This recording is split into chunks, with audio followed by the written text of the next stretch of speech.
sud de la Nouvelle-Zélande, loin, très loin de notre Europe.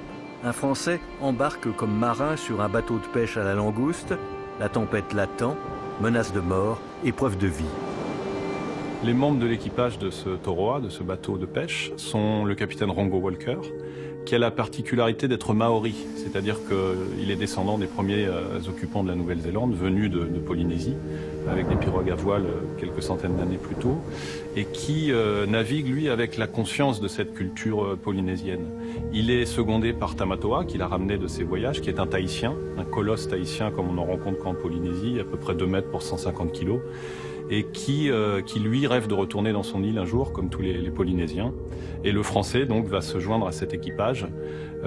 Et donc en embarquant sur ce bateau, il découvre à la fois les paysages hostiles un peu de ces mers du Sud, dans les fjords de Nouvelle-Zélande, mais aussi il va être peu à peu initié à une culture qui est celle de ces 2 Polynésiens, qui malgré la distance entre Tahiti, d'où vient Tamatoa, et la Nouvelle-Zélande, d'où vient Rongo Walker, partagent une même culture, un même rapport à la mer.